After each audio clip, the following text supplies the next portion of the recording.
7th, 2022. So I have to say that with this whirlwind week we've had, it's very nice to see my fellow sisters come together.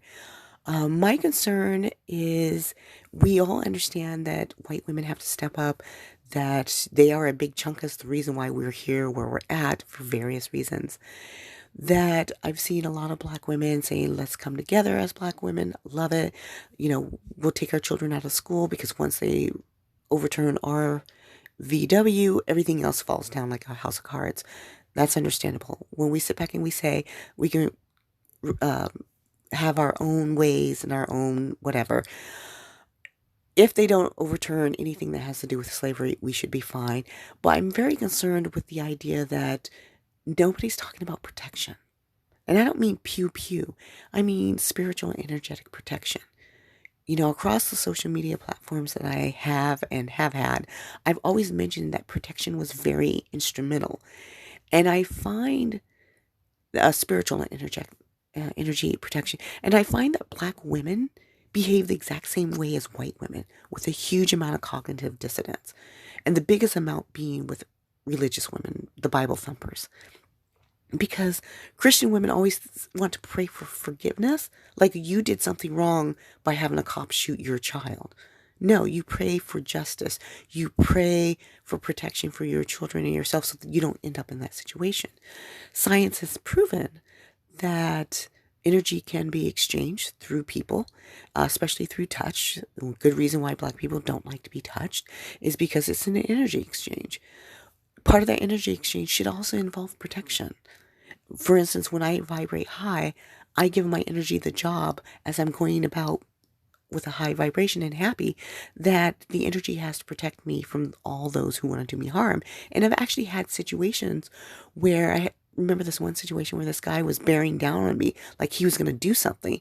And I was in such a good vibrational state, I almost started giggling because it was just so funny looking.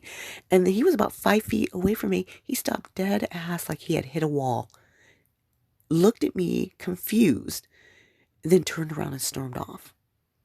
So I don't think he was going to harm me, but I think he was going to try to intimidate me and, provoke an argument.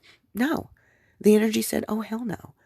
So when I speak about energetic and spiritual protection, black women have the exact same attitude as white women when we tell them, control your men or pay attention to what your men are doing or else this will happen. They're now dealing with the or else. So are black women next to deal with our version of or else? And this is not just about a Christian woman or agnostic. It's all of us. We have the same cognitive dissonance with self-preservation as white women do, believing that their men would never, never turn on them like this. And I think it's something that as black women, we need to start paying attention to. So regardless if you are a Christian, a Muslim, Buddhist, energy worker, I'm an energy worker, pagan, witch, whatever, voodoo, that should be our main focus. Because if we come together, we're still just sitting sheep. We're just cattle. But if we come together powerful enough, at least the energy will keep them away from us for the most part. But that's what I wanted to talk about. I mean, we sit back and we point our fingers and we laugh and we say, we told you so, we told you so. Well, guess what? I'm telling you so. I'm telling black women, if you don't start with your prayers of protection, your incantations of protection, your spells of protection, and make sure that they permeate through your children and teach your children, we will be in the same I told you so situation as white women are right now.